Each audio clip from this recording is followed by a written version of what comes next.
이번 주 토라 포션의 말씀은 창세기 23장에서 25장까지 사라가 죽고 장사하는 장면, 이삭이 리브가를 만나는 장면, 그리고 아브라함의 후처의 이야기까지 그렇게 창세기 23장에서 25장 말씀이고요.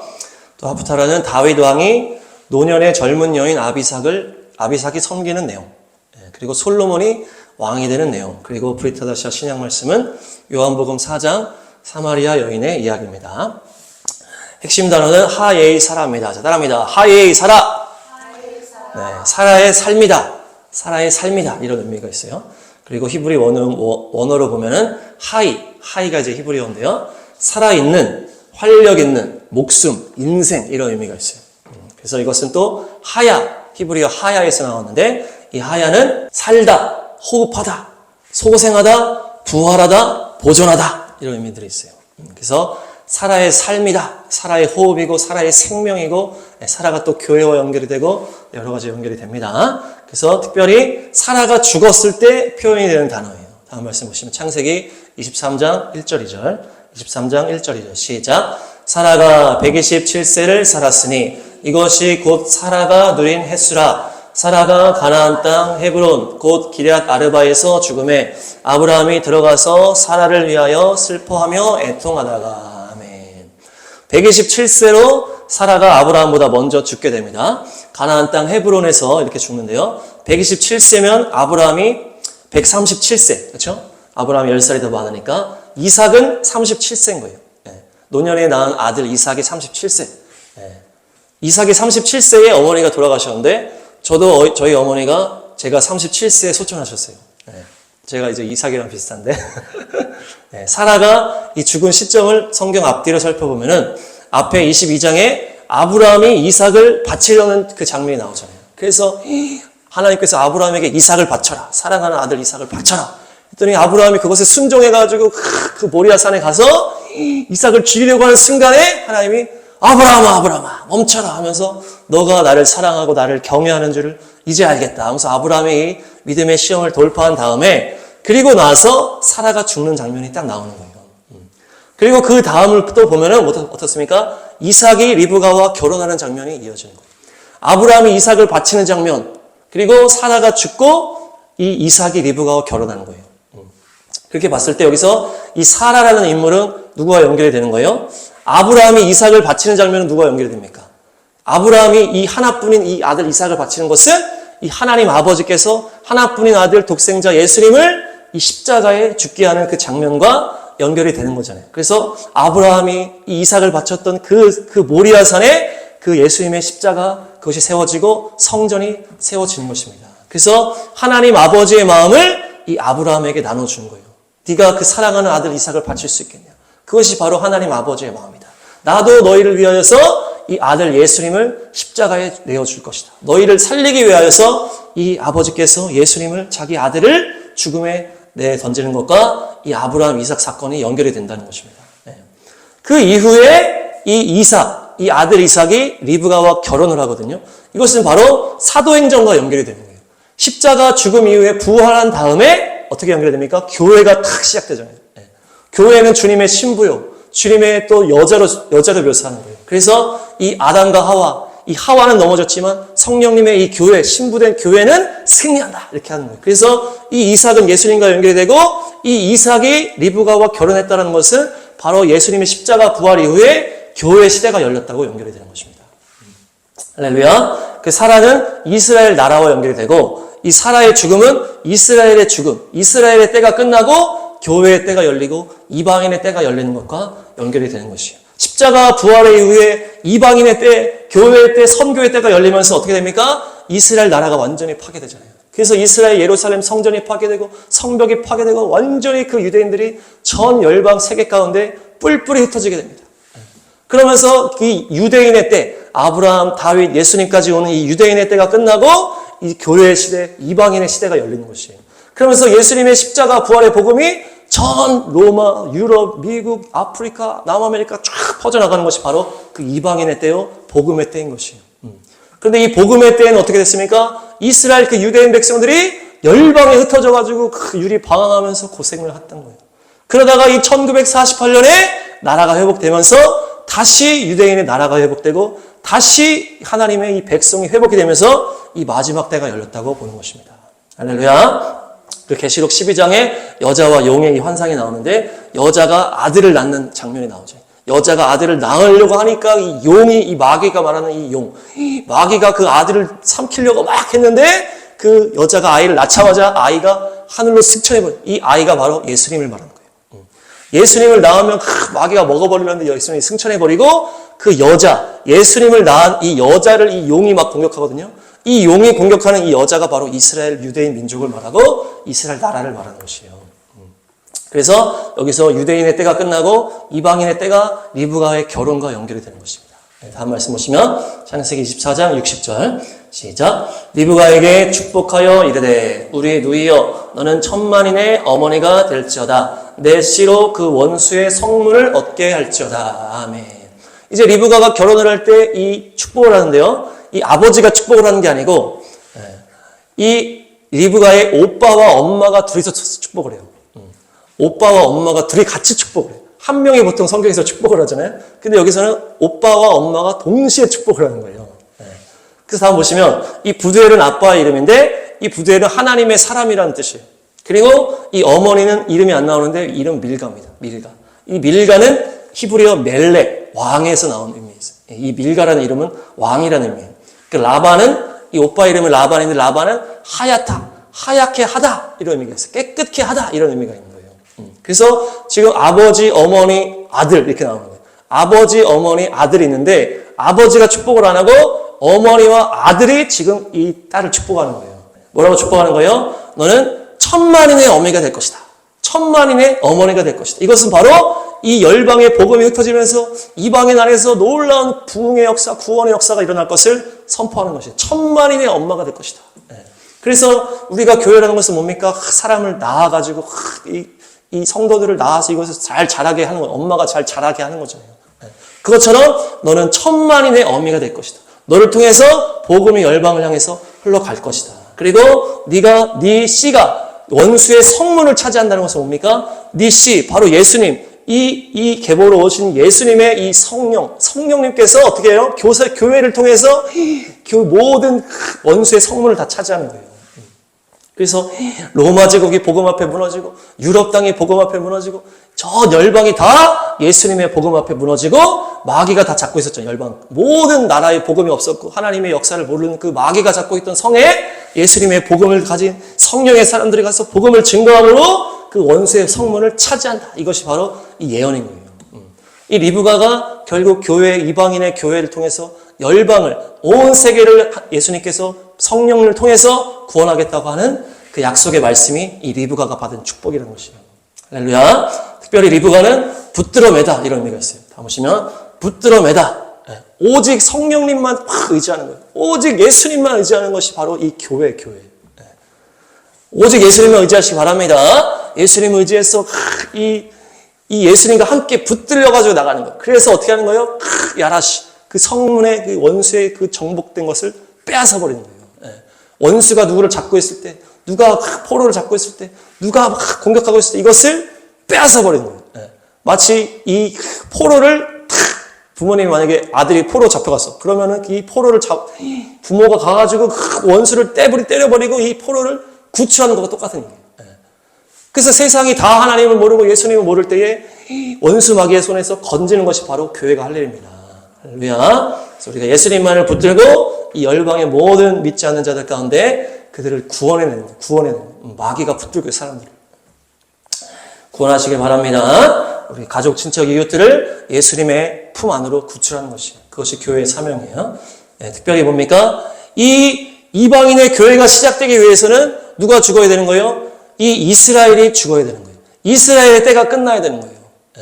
그래서 이스라엘의 때가 끝나면서 복음이 완성되면서 이방인의 때가 열리는 거예요. 누군가가 죽어야 살아난다는 거예요. 이 이삭이 리브가와 결혼하기 위해서 먼저 사라가 죽어야 됐잖아요. 사라가 죽고 이 이삭 아들이 리브가와 결혼하는 것처럼 이 유대인의 때, 이스라엘 때가 딱 끝나고 나서 이방인의 복음의 시대가 열리게 되는 것이에요. 그래서 이 유대인의 눈과 귀가 가려지면서 열방으로 흩어진 것이 바로 이 유대인의 죽음과 연결이 되는 것입니다. 그래서 이 세상의 원리가 다 똑같아요. 누가 죽어야 누구를 살릴 수 있는 거예요. 우리가 어머니가 이제 아기를 낳을 때 얼마나 고통 가운데 이렇게 납니까? 또 자녀들을 얼마나 속썩입니까?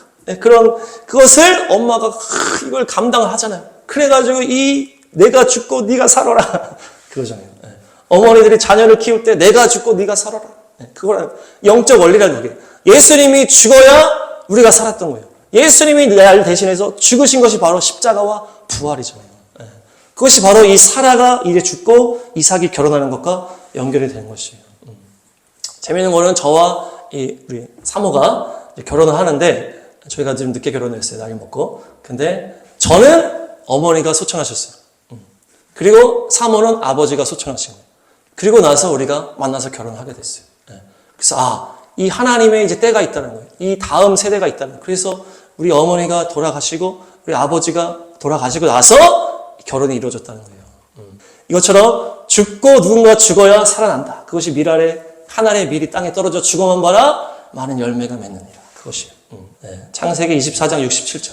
시작. 이삭이 리브가를 인도하여 그의 어머니 사라의 장막으로 들이고 그를 맞이하여 아내로 삼고 사랑하였으니 이삭이 그의 어머니를 장례한 후에 위로를 얻었더라. 아멘.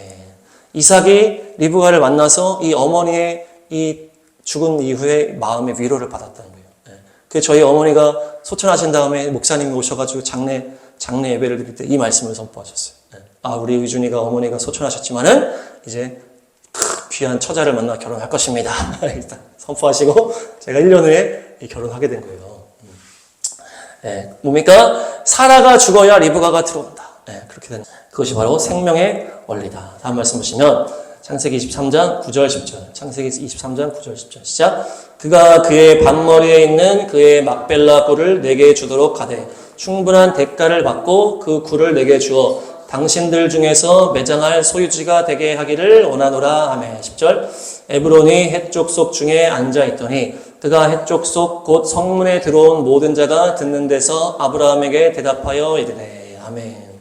이제 이 사라가 이 아내, 아브라함의 아내가 이제 죽었잖아요. 그래서 이것을 장례를 하려고 그러는데 이 너의 소유, 에브론의 소유에 있는 이 막벨라 굴을 달라. 여기다가 내가 내 아내를 장례하겠다. 장사를 지내겠다. 이렇게 하는 거예요. 그랬더니 그 아브라함이 약간 소유도 많고 거기 막 이름이 알려져 있었단 말이에요. 그러니까 아브라함이시여 내가 당신을 존경하고 존중하니까 그냥 막벨라 굴 그냥 내가 드리겠습니다. 무려 공짜로 드리겠습니다. 거기다 장사하십시오. 이렇게 딱 하는 거예요. 그렇게 했더니 뭡니까? 아브라함이 내가 이것을 무조건 값을 치러야 된다. 이렇게 얘기하는 거예요. 값을 치러야 된다. 그래서 10절에 보니까 모든 자가 듣는 데서 이렇게 얘기를 하는 거예요. 모든 자가 듣는 데서. 다음 12, 13 시작. 아브라함이 이에 그 땅의 백성 앞에서 몸을 굽히고 3. 그 땅의 백성이 듣는 데서 에브론에게 말하여 이르되 당신이 합당히 여기면 청하건대 내 말을 들으시오. 내가 그 밭값을 당신에게 주리니 당신은 내게서 받으시오. 내가 나의 죽은 자를 거기 장사하겠노라. 아멘. 다음 16절 시작. 아브라함이 에브론의 말을 따라 에브론이 헷족 속이 듣는 데서 말한 대로 상인이 통용하는 은 400세겔을 달아 에브론에게 주었더니. 아멘. 모든 자가 듣는 데서라는 표현이 3번이나 나오는 거예요. 모두가 듣는 데서 또한 그 모든 헷족 속에 듣는 데서 아브라함이 그 주인, 그 막벨라 굴의 주인 에브론에게 내가 이 값을 치르겠다 딱 얘기하는 거예요. 그러니까 뭡니까? 모두가 보는 앞에서 이 값을 치르고 내가 정확하게 정당하게 이 막벨라 굴을 사겠다 딱 얘기해요. 처음에 그냥 공짜로 가져가십시오 그랬더니 아브라함이 안 된다. 모두가 듣는 앞에서 선포하면서 내가 이것을 값 주고 샀다 이렇게 딱 선포를 하는 거예요. 왜 이렇게 했을까요? 이후에 나중에 또 말이 나올 수 있잖아요. 너가 그때 내가 공짜로 준 거 아니야. 다시 내놔 이렇게 할 수 있다고. 그러니까 지금 정확하게 내가 400세겔을 줘서 값을 치르고 이 자리를 딱 차지한다는 거예요. 그러니까 뭡니까? 이 아브라함이 이 사라의 이 매장지를 정확한 값을 주고 산 것과 같이 어떻게 연결이 되는 거예요? 그 이스라엘 땅을 하나님의 백성에게 주기 위해서 하나님이 산 것과 연결이 되는 것이에요. 아브라함은 바로 이 하나님 아버지와 연결이 되는 것이에요. 그래서 아까 얘기했잖아요. 사라가 이스라엘 민족과 연결이 된다고. 그래서 이스라엘 민족이 전 열방 가운데 흩어져 있다가 1948년에 그 땅에 돌아와서 그 땅에 나라를 세우기 시작했거든요. 그러니까 사람들이 왜 땅을 빼앗고 막 이렇게 하냐면서 다 욕을 한단 말이에요. 근데 그게 아니고 하나님께서 마치 이 사라의 이 땅을 값을 주고 모두가 보는 앞에서 섰던 것처럼 이 땅은 하나님의 백성 이스라엘에게 주기로 하나님이 사고 값을 치렀다는 것이에요. 그래서 이 땅에 이 유대인들이 이스라엘 민족들이 들어와가지고 이스라엘 나라를 세운 것이 그것을 강탈하고 막 자기 멋대로 하고 막 아랍 백성들 쫓아내고 이게 아니고 정확한 이 지불이 진행이 됐다는 얘기예요. 그래서 정확하게 이제 따지면 어떻습니까? 2차 대전 이후에 거기가 영국의 소유였는데 영국의 이 국제법을 다 통과를 해서 이스라엘이 그 땅을 이제 통과를 시켜서 그 땅에서 나라를 세우게 된 것이에요. 그 땅에는 아랍인만 사는 것이 아니고 유대인들도 같이 살았다는 것이에요. 그래서 아랍인들의 나라도 없었고, 근데 정확하게 이 소유권이 정확하게 받아가지고 국제법에 의해서 이스라엘 나라가 딱 세워졌어요. 그래서 이 아랍 사람들이 피해본 게 하나도 없어요. 막 개척지를 다 개척을 해서 만들어낸 거예요. 그 사람들을 쫓아내서 만들어낸 게 아니고 황폐한 땅을 개척을 해서 그 땅에 나라를 세운 것이에요. 오히려 이 아랍 사람들이 막 나중에 쳐들어와가지고 막 공격을 하면서 오히려 이 영토가 확장되고 했지만은 그것들이 뭡니까? 계속 거짓말로 사람들이 이스라엘은 저 땅을 강탈했어. 아랍의 땅을 다 강탈했어. 이렇게 다 속이는데 그렇지 않다는 거예요. 정확하게 이스라엘 땅을 다 거기서 사서 들어왔고 하나님도 특별히 이 땅을 하나님의 백성에게 주기로 정확하게 다 얘기를 하셨다. 그것이 바로 이 아브라함이 이 사라의 매장지, 이 무덤을 산 장면이 바로 그 장면이에요. 모두가 보는 앞에서 내가 정확한 값을 지불하겠다. 다음 말씀 보시면 창세기 25장 1, 2, 3, 4 시작. 아브라함이 후처를 맞이하였으니 그의 이름은 그두라라. 그가 시므란과 욕산과 무단과 미디안과 이스박과 수바를 낳고 3절 욕산은 스바와 드단을 낳았으며 드단의 자손은 아수르 족속과 루두시 족속과 루음미 족속이며 4절 미디안의 아들은 에바와 에벨과 한옥과 아비다와 엘다이니 다 그두라의 자손이었더라. 아멘. 이제 나이가 더 찬 다음에 이 사라가 죽은 다음에 아브라함이 후처를 맞이합니다. 후처 이름이 그두라예요. 그두라. 다음 보시면 그두라인데 그두라가 향기 나는 이런 의미가 있어요. 그래서 카타르에서 나온 단어예요. 이것이. 그래서 향을 피우고 분양하고 태워서 이렇게 올려보는 그것이 이제 카타르 그두라 이렇게 되는데 이 자녀들의 이름을 쫙 보니까 다음 보시면 시므라는 자마르라는 단어에서 나와서 노래하다, 연주하다, 춤추다 이런 의미가 있어요. 욕사는 사냥하다, 덫을 놓다, 새 사냥꾼. 그리고 무다는 다투다, 싸우다. 미디안도 다툼, 싸움 이런 의미가 있고 이스박은 남겨두다 이런 의미가 있어요. 수아는 이제 슈아에서 가라앉다, 잠기다, 파묻히다 이런 의미가 있어요. 그래서 이 그두라가 후처가 이 자녀를 낳았는데 그 이름이 다 연결하면 어때요? 지금의 약간 아랍 사람들 분위기인 거예요. 그들이 막 노래하고 연주하고 막 이런 거 좋아하고 춤추고 막 또 특별히 막 혈기가 있어 막 싸우고 이렇게 하잖아요. 그러면서 이 남겨두다라는 의미가 있잖아요. 마지막 때 하나님이 맨 마지막에 남겨둔 민족 중에 유대인도 있지만은 이 아랍 민족에 지금 마지막 복음이 들어가고 있다. 그래서 이 후처는 결국 이방 교회를 말하고 이 아랍 교회를 말한다. 이렇게 연결이 되는 것이. 그래서 이 아브라함이 노년에 얻은 이 여인, 이 그두라는 결국 마지막 때 이 구원받을 이방인의 교회요, 이 아랍 교회와 연결이 된다. 다음 보시면 다윗과 아비삭이 나옵니다. 왕상 1장 1절 3절 시작. 다윗 왕이 나이가 많아 늙으니 이불을 덮어도 따뜻하지 아니한지라. 3절 이스라엘 사방 영토 내에 아리따운 처녀를 구하던 중 수넴 여자 아비삭을 얻어 왕께 데려왔으니. 아멘. 이 아브라함이 노년에 이 그두라라는 이제 후처를 얻었고 이 다윗 왕도 이 노년에 이제 거의 죽기 일보 직전에 이 아리따운 젊은 여인이 다윗 왕을 섬기도록 이렇게 한 것이에요. 다윗 왕이 이제 왕이었고 이제 나이가 늙었으니까 섬겨야 될 사람이 필요하다. 그래서 수넴 여자 아비삭을 이제 찾아가지고 이제 딱 섬기게 딱 한 거예요. 다음 보시면 이 수넴 여인이라는 것은 슌이라는 단어에서 나오는데 쉬게 하다, 고요하다, 두 안식처 이런 의미가 있어요. 히브리어의 그 의미 안에 쉬게 하다, 고요하다, 두 안식처 이런 의미가 있어요. 그래서 수넴 여인이 된 거예요. 수넴 여인. 그리고 이 아비삭은 무슨 뜻입니까? 아비삭은 나의 아버지는 방황하는 자다 이런 의미가 있어요. 그러니까 이 쉬다, 이 두 안식처 이것은 뭡니까? 마지막 이 다윗 왕의 왕국이 딱 끝나면은 이 솔로몬의 왕국이 시작되거든요. 이 솔로몬의 왕국은 예수님의 재림과 연결이 되는 거예요. 다윗 왕국은 이 땅에 예수님의 이 복음이 흘러가는 교회 시대를 말하는 것이고 솔로몬의 이 평화의 왕이잖아요. 솔로몬이 다스리는 이 시대는 예수님의 재림의 시대를 연결하는 거예요. 그러니까 이 다윗 왕이 늙은 때, 지금 때와 연결이 되는, 마지막 때와 연결이 되는 이 장면이라는 것이에요. 그래서 이 아비삭이 이 마지막 때 이 주님을 섬기는 순결한 교회를 말합니다. 순결한 교회. 그런데 이 아비삭이 어떻게 얘기하는 거예요? 아비삭의 이름이 나의 아버지는 방황하는 자다. 이렇게 연결했는데 이 말씀이 어디에 연결이 되냐? 신명기 26장 5절과 연결이 됩니다. 신명기 26장 5절 시작. 너는 또 내 하나님 여호와 앞에 아뢰기를 내 조상은 방랑하는 아람 사람으로서 애굽에 내려가 거기에서 소수로 거류하였더니 거기에서 크고 강하고 번성한 민족이 되었는데. 아멘. 이게 어떤 상황이냐면은 이제 이 신명기니까 이 출애굽한 다음에 광야 생활이 다 끝나고 가나안 땅 들어가기 일보 직전에 이렇게 가서 너희가 이렇게 얘기하라는 거예요. 뭐라는 거예요? 내 조상은 방랑하는 아람 사람이었다. 방랑하는 아람 사람이 바로 아브라함, 이삭, 야곱을 말하는 것이에요.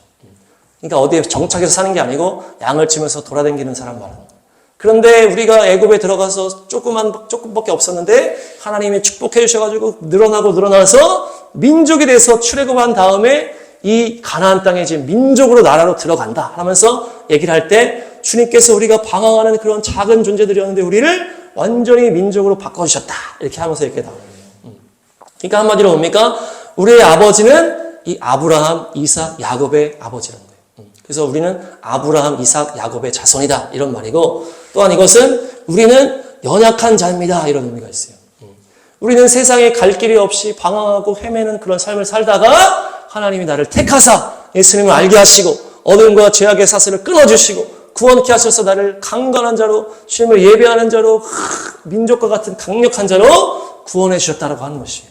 이것이 바로 이 아비삭의 이 고백이다. 마지막 때 이 교회의 고백이라는 거예요. 이것은 어떤 겁니까? 고린도전서 1장 26에서 29 시작. 형제들아 너희를 부르심을 보라. 육체를 따라 지혜로운 자가 많지 아니하며 능한 자가 많지 아니하며 문벌 좋은 자가 많지 아니하도다. 27. 그러나 하나님께서 세상의 미련한 것들을 택하사 지혜 있는 자들을 부끄럽게 하려 하시고 세상의 약한 것들을 택하사 강한 것들을 부끄럽게 하려 하시며. 28. 하나님께서 세상의 천한 것들과 멸시받는 것들과 없는 것들을 택하사 있는 것들을 폐하려 하시나니. 29. 이는 아무 육체도 하나님 앞에서 자랑하지 못하게 하려 하심이라. 아멘. 하나님은 어떤 분이세요? 막 잘난 사람을 쓰시는 게 아니고 연약한 자를 주님이 사용하신다는 거예요. 미련한 자를 내가 택한다. 연약하고 천하고 천대받는 자를 내가 택해서 하나님의 능력을 부어서 온전하게 해주시고 그래서 주님께 영광 돌리게 하기를 주님이 기뻐하시는 거예요. 잘난 사람은 자기 잘나면서 한 줄 안다는 거예요. 하나님 앞에서 누구도 자랑하지 못하게 하신다는 거예요. 연약하고 멸시받고 천하고 부족한 자를 주님이 택해서 주님의 능력으로 주님의 구원으로 기적으로 온전하게 이끄셔서 그들을 하나님 앞에 영광을 드러낼 자로 만들어 가시는 것이 주님의 역사인 줄 믿습니다. 그래서 아브라함, 이삭, 야곱도 연약한 존재들이었지만 하나님이 택해서 주님 믿음 안에서 이렇게 살아나다가 완전히 이스라엘 민족을 이뤘던 것처럼 우리도 마찬가지잖아요. 우리도 다 연약하고 부족하고 가진 게 없었지만 주님께서 우리를 택하사 하나님의 사랑으로 하나님의 기적으로 우리 여기까지 인도하시고 그래서 하나님만 영광 받으시는 것이 주님의 뜻이다. 이것이 바로 마지막 때에는 겸손한 자를 주님이 사용하신다는 것이에요. 겸손한 자를 주님이 사용하신다. 특별히 이 두 안식처라는 것은 유대인과 이방인 내에 있는 거룩하고 정결하고 남은 이제 한세 사람 교회를 말합니다. 남은 자 한세 사람 교회. 그래서 유대인 안에서는 거룩함으로 옷 입고 겸손함으로 예수님을 만나게 된 자들. 또한 이방인 안에서는 이 어둠의 시대 가운데 거룩하게 구별돼서 겸손함으로 예수님을 따라가서 주님만 구하는 그 세대가 바로 이 아비삭 교회를 말하는 것이. 마지막 때 살아남는 승리하는 교회가 바로 아비삭 교회다. 다음 말씀 보시면 왕상 1장 24, 25 시작. 이르되 내 주 왕께서 이르시기를 아도니아가 나를 이어 왕이 되어 내 왕위에 앉으리라 하셨나이까. 25. 그가 오늘 내려가서 수소와 살찐 송아지와 양을 많이 잡고 왕의 모든 아들과 군사령관들과 제사장 아비아달을 청하였는데 그들이 아도니아 앞에서 먹고 마시며 아도니아 왕은 만세수를 하옵소서 하였나이다. 아멘. 이제 무슨 상황이에요? 이 다윗 왕이 이제 늙어가지고 이제 이 마지막 때가 됐어요. 그러니까 이 힘이 하나도 없잖아요. 그러니까 아들 아도니아가 나타나가지고 내가 왕이다 막 하는 거예요. 내가 왕이다. 다윗이 네가 왕해라 한 게 아닌데 자기가 그냥 왕이라고 하면서 막 설쳐대는 거예요. 이것이 바로 마지막 때 나타나는 적그리스도와 연결이 되는 것이에요. 이 다윗 왕은 결국 솔로몬을 왕으로 세울 계획을 갖고 있었는데 이 아도니아가 다윗 왕한테 물어보지도 않고 내가 왕이다 스스로 왕이라고 막 하는 거예요. 그러니까 막 이렇게 이 아도니아는 마지막 때 적그리스도를 말하는데 이 아도니아가 누굴 공격한다? 이 아비삭을 달라 그런단 말이에요. 아비삭.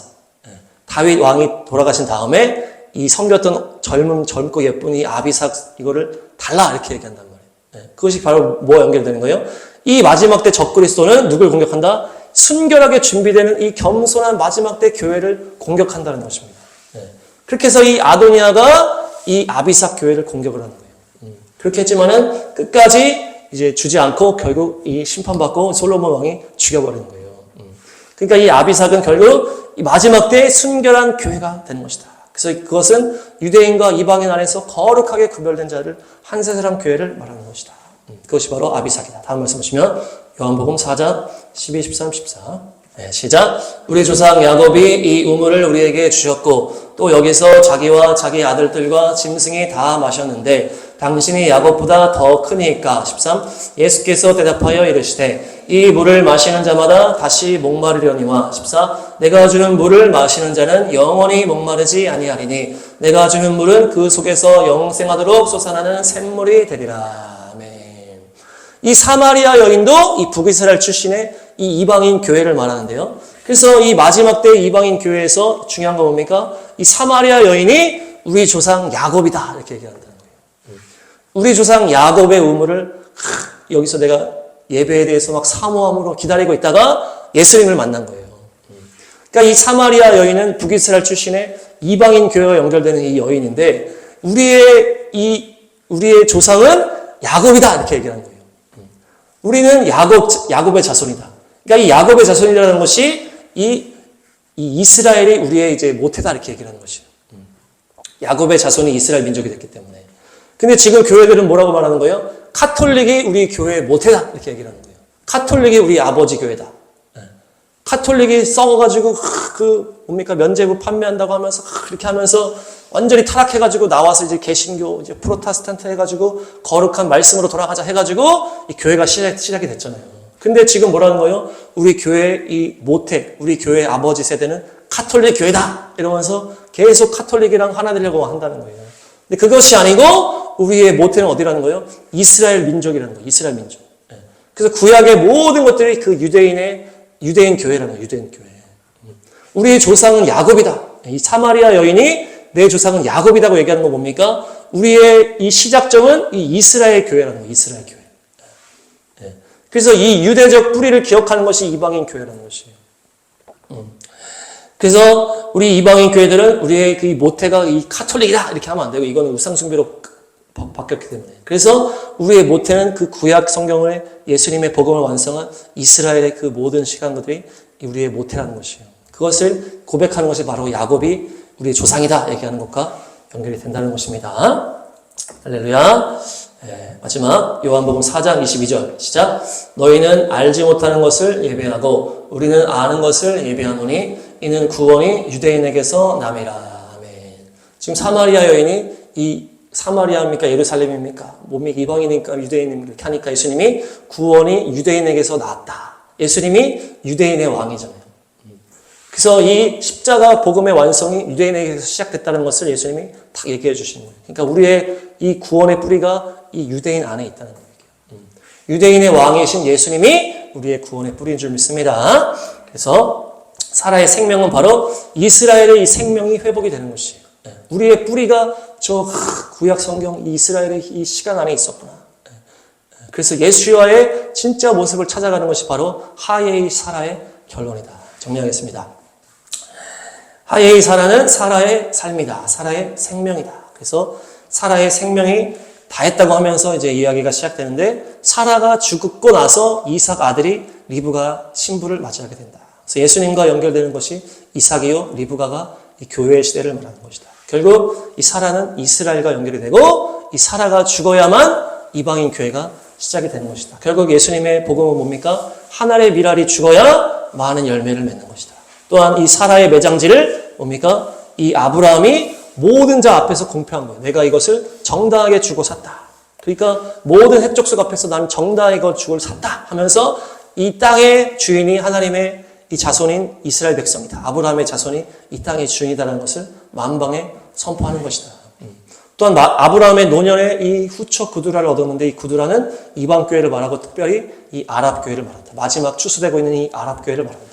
또한 다윗 왕국의 끝자락은 이 마지막 때 교회를 말하고 이 아비삭은 마지막 때 교회를 말해서 거룩하고 겸손하게 이 예수님을 섬기는 두 개의 안식처, 유대인과 이방인 안에서 나타나는 거룩한 무리를 말한다. 또한 마지막 때 이 사마리아 여인도 이방 교회를 말하는데 지금 중요한 것은 우리의 뿌리가 이 이스라엘 안에 있다는 것을 기억하는 것이 중요하다. 그래서 겸손하게 주님 앞에 엎드려서 주님의 뜻으로 교회를 잘 섬기고 승리하시기를 축복합니다.